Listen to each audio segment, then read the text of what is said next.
اس لیے کسی صحابی نے پوچھا تھا کہ قیامت کے دن حساب کون لے گا، تو ان کو بتایا کہ اللہ تعالیٰ. تو وہ خوش ہو کر کہنے لگے کہ اگر اللہ تعالیٰ حساب لیں گے پھر تو ہم معاف کر ہی دیے جائیں گے. اتنے قریب نے حساب لینا ہے. اللہ اکبر. اللہ رب العزت بڑے کریم ہیں. اللہ اکبر. مگر توبہ کرنے کی کچھ شرائط ہیں، ذرا توجہ سے سن لیجیے. ایک تو یہ کہ انسان اپنے کیے ہوئے گناہوں پر نادم ہو. الندم توبۃ، یہ ندامت جو ہے نا، اسی ندامت کا دوسرا نام توبہ ہے. دل میں ندامت ہو کہ میں نے برا کیا، مجھے نہیں ایسے کرنا چاہیے تھا. جب یہ دل میں بندہ سوچے کہ میں نے اچھا نہیں کیا، تو یہ اس بات کی دلیل کہ اس بندے نے توبہ کر لی ہے. اور دوسری بات کہ توبہ کرنے کی شرائط میں سے یہ ہے کہ اس کو گناہ پر قدرت بھی ہو. یہ نہیں ہے کہ اگر کوئی بندہ اندھا بن گیا، دنائی چلی گئی، اب کہ یا اللہ میں نے بد نظری سے توبہ کر لی. بھئی اب بد نظری سے توبہ کیا؟ اب تو بد نظری کی جو ہے تمہارے اندر استطاعت ہی نہیں ہے. جس کو گناہ کی قدرت ہو پھر گناہ سے بچے، یہ توبہ ہوتی ہے.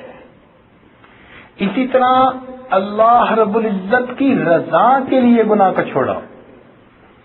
ورنہ ایسا بھی تو ہوتا ہے کہ ایک بندے نے جوا کھیلا اور اسے بہت نقصان ہوا، کہتے ہیں جی بڑا نقصان ہوتا ہے، آئندہ جوا نہیں کھیلوں گا. تو یہ توبہ تو نہیں نہ ہوئی، یہ تو مال کے ضائع ہونے کے ڈر سے اس نے چھوڑا ہے اس کو.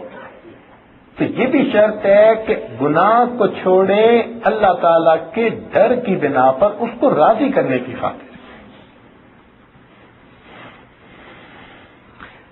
اگر اللہ کے بندوں کے حقوق اس نے پامال کیے ہیں تو ان کے حقوق انہیں واپس کرنے چاہیے.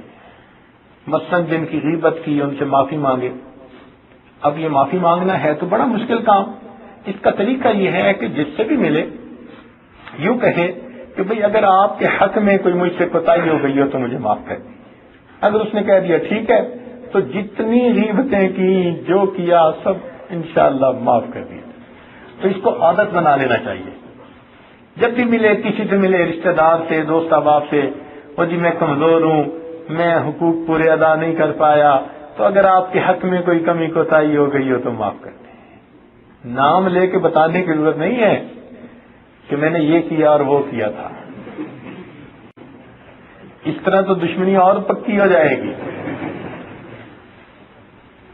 مگر اس انداز سے ان سے معافی کا مانگنا یہ بھی ضروری ہے. جب تک حقوق العباد کو معاف نہیں کروائے گا اس وقت تک اس کا دامن قیامت کے دن نہیں چھوٹے گا.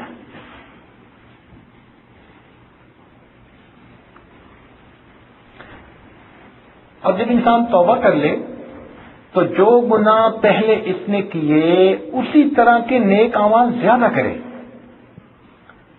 یعنی جیسے گناہ کرتا رہا اب اس طرح کے نیک اعمال زیادہ کرے.